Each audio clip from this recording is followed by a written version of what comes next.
justice needs to be served. Because off the fact, if it was any other predicament, it would have been served already. You know what I'm saying? That's very true. Any other point, any other predicament would have been served. The person would have been locked up that night, that day, for real. But since it's in the South Side, I'ma say that since it's South, justice ain't as good down there. Off the simple fact that he shot a boy for no probable cause. Everybody telling you no, and you go shoot him. You go try to wrestle this boy and do your own little, what's it called, citizen's arrest. That don't fly, because you shouldn't. A citizen's arrest don't involve a gun. It don't. So off that point, I feel justice should be served, and he should get where it's coming from. It's priceless, baby. Words from priceless. That's how I feel about this cause. You ain't never heard me talk politics, but this is the day. I'm talking politics. Priceless. PMP for life, baby. That's how it's gonna go. Thank you, Jay, from St. Louis, Missouri. I think it's a tragedy to see a young black man, 17 years old, lose his life that way.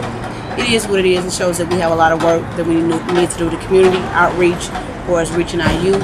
And I think if we start there, it'll be a big improvement. We can't change what is happening, but we can use this as a way to reach other young people and to do better and save a life. We lost a life, but we can save a life. I'm out. Okay, so we're here at NPP Presents the One Voice Millions march-Trayon Martin rally. Just out here trying to get people to support the cause, spread the word, spread their opinions on things like this. This young man was shot and killed for no reason at all, and this is happening not only in Stanford but all over this country. It has happened since way back when. Lynches and things like that are still happening to this day. These hate crimes are horrible, and it's a horrible tragedy. And I think as a community, if we all come together and voice our opinions and write to your legislation and do something positive to bring awareness to this situation and other situations like this, we can be a powerful force to be reckoned with. So, you know, we're just out here trying to support a good cause. Everybody needs to come together on support things like this so that we can make a change. You want to say a name? So she goes unnamed. Be back. Thanks. Go. Ready? Well, my feedback on the Trayvon Martin event as a law enforcement officer is the fact that things were just basically boggled up, you know, in his death. You know, things were actually horrible the way that the Stanford Police Department handled the issue.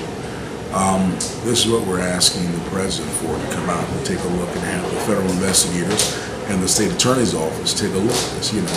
And this does not reflect upon one department. It basically reflects upon the police department that should be shut down and have the state governor come in and take over that department. So that's what the problem is. To the family, I've even known recently that Trayvon's dad is a native of East St. Louis. So these things here we're very concerned about. Our heart goes out to the family. Also, being an undertaker for many years, I've experienced the fact of knowing that the body sat for 3 days, you know, before they had even informed the family. These are all tragic, you know, very tragic events that has occurred with this family. So we're in prayer for the family and believing something will take place. But I want to remind all personnel, people, family, friends, that this is not an incident where we should be able to go and hurt someone. It's not a racial event against America. This is an isolated event that happened that should be taken care of. And I believe, and I have full faith in our government who will deal with this matter here. We're so pleased this young man's at rest, but what his life stands for. It's not just for a week to get Jesse Jackson and other national leaders out to speak and then on with the day. It's about us getting together and wearing the hoodies for a reason and not being stereotyped by anyone. So this event here is more than just an isolated incident, but it's an event about us coming together, realizing that we can be one and take and learn from this incident that has happened and then just grow stronger. So with Most Precious Productions coming and doing the interviews and the rally, I'm more than pleased to open the place to allow them to come and share their their concerns with the community and have young folk involved in this, because it's not just a young event, it's an American event. And we're very pleased that all of us have come together to voice our opinions on something. One voice, one million, but more so as a community, and knowing that it takes a village to raise a child. Appreciate it.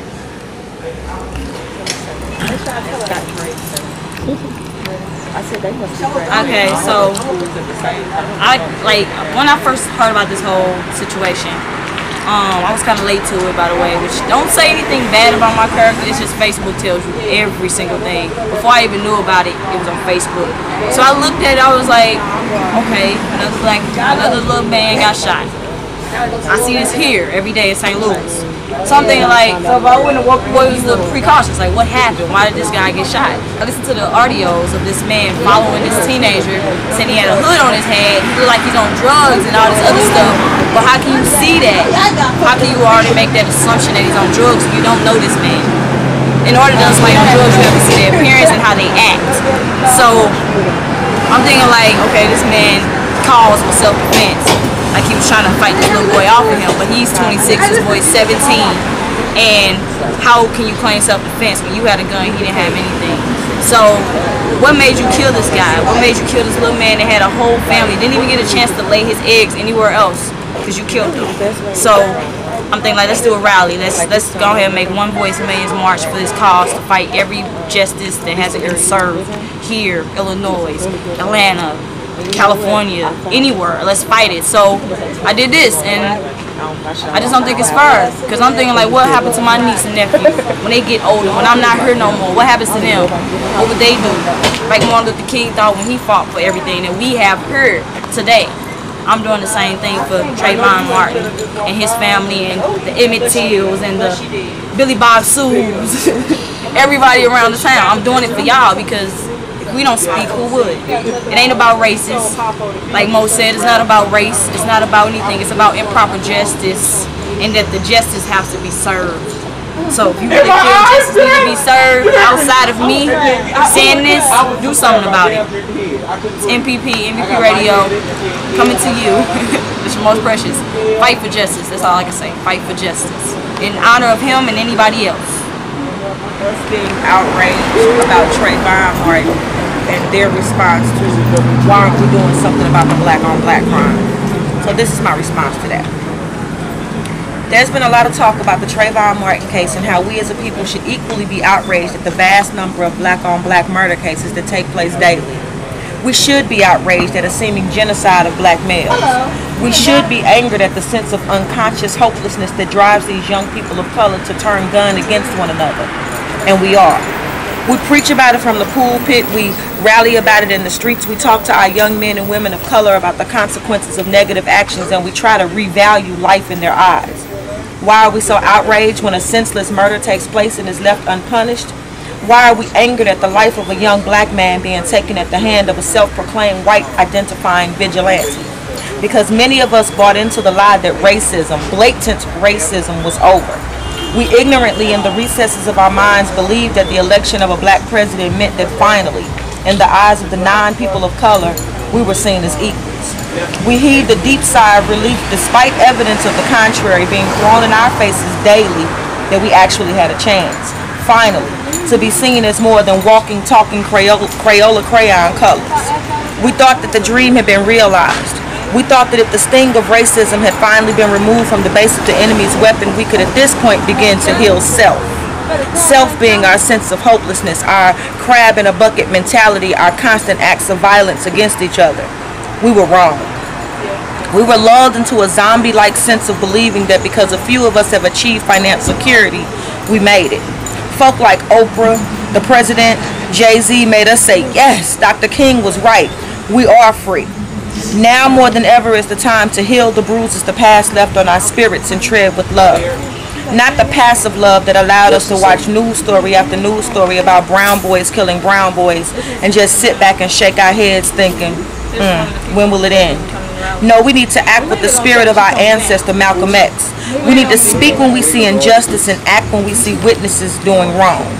We must gather up all the energy that has been spent year after year of being reminded of the whip and lynching rope that we, are a great people. A white colleague of mine said to me a few years back, if black people really and truly wake up and realize that they outnumber us and that they are justly due retribution, I, as a white person, fear the turn of events in this country.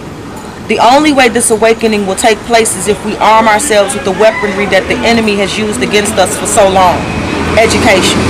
They, the enemy, has been able to conquer us for so long because they sat back, they observed us, they studied us, and they learned us. They then reported back to their comrades about our patterns and, more importantly, our weaknesses. We have been allowing them to sup at our nipples for centuries, so we should know them well enough to stand up and rise against them by now. A lot of people think that 2012 is our last year of life.